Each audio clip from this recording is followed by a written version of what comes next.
Okay, we're looking at page 53 to talk about the ideal gas law. What if no change is happening? And when I say no change, I mean there's no ones and twos. Instead of P1 and P2, there's not P1 and P2, there's just P. Instead of T1 and T2, there's not T1 and T2, there's just T. And so on. What if no change is happening? Can we still figure out pressure, volume, moles, and temperature for a gas? Yes, we can, with the help of the ideal gas law. The ideal gas law is PV equals nRT. And when I say it out loud, I usually call this PERVNERT because it sounds funny and then you'll remember it. PERVNERT. PERVNERT. The P still stands for pressure, which will be measured in kPa or mmHg or ATM, but usually we're going to use ATM. V is for volume, and it has to be liters for PERVNERT. You can't use milliliters for that. N is going to be moles, the number of moles, and T is temperature, which we have to measure in Kelvin. But what is this R here? R is called the ideal gas constant. The ideal gas constant, and it is 0.0821 liters times atmospheres over moles times Kelvin. So because R has atmospheres here, we are going to have to make sure we have atmospheres for our pressure so that they match. Everything has to match. The units of R, liters times atmospheres over moles times Kelvin, are not an equation. There's no equal sign. They're not an equation. Do not try to plug your given numbers into R. It will not go well. Instead, check that your variables have matching units to the units found in R. So temperature has to be Kelvin. Pressure can't be kPa or mmHg if you're using PERVNERT. You have to use atmospheres, ATM.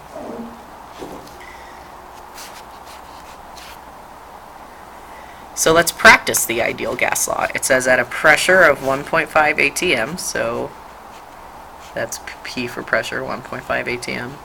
A gas fills a 2.0 liter container. 2.0 liters. Liters would be volume, so that's V. The gas has a temperature of 48 degrees Celsius. How many moles of gas are in the container? They're asking how many moles, so they're asking for N moles. And I know if moles are my unknown, moles are also going to be the unit of my answer. Temperature cannot be in Celsius. It has to be in Kelvin, so we have to add 273 to the Celsius to get it in Kelvin. That's 321 Kelvin. And you may even want to then scratch the Celsius out so you don't use it by accident. Okay.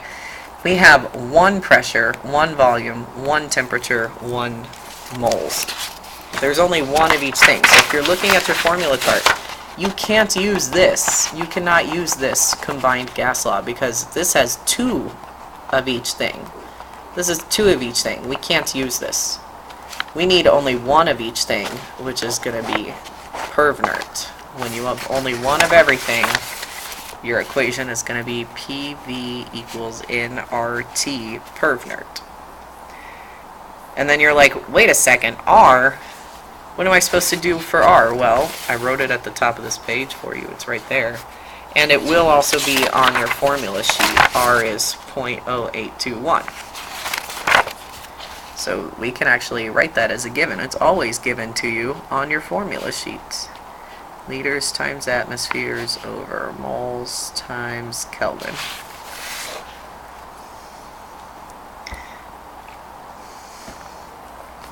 These are just units to tell you what to match everything else to. So this uses liters, my volume is liters. That matches. That's good. I want it to match. This says atmospheres, my pressure says atmospheres. That matches, that's good, I want it to match. This says moles, I've got moles down here, that's good, I want it to match. This says Kelvin, that says Kelvin, it matches, that's great. If something doesn't match, you've done something wrong, and that's what these units are here to tell you. If something doesn't match, you've done something wrong, and you need to figure out what to do to get it to match. From here, once we check that everything matches, we can plug stuff in. So instead of P, I'm going to use 1.5. This is times. Remember, if they write two variables next to each other without a plus minus times divide between them, you're supposed to multiply. If they don't write anything, you're supposed to multiply. So times 2.0 liters, that's our volume, equals N. We don't know N. You can just write N, or if it bothers you, you can write an X there. That's fine. Times R. So this, again, they didn't write a plus minus multiply divide. That means we're supposed to do times. So times R. R is this 0.0821 off of the formula sheet. And then times T, make sure you use your Kelvin T 321. To solve this, first we're just going to simplify each side. So 1.5 times 2, we're going to simplify that and get 3.0 equals. I'm going to multiply these two times each other in my calculator, and I get 26.3541, and that's times N, or times X. So from here, to solve for N, or solve for X, again, depending on what you want to use, we're just going to divide this. If I divide on one side, I have to divide on the other side. And I get 0.11 moles.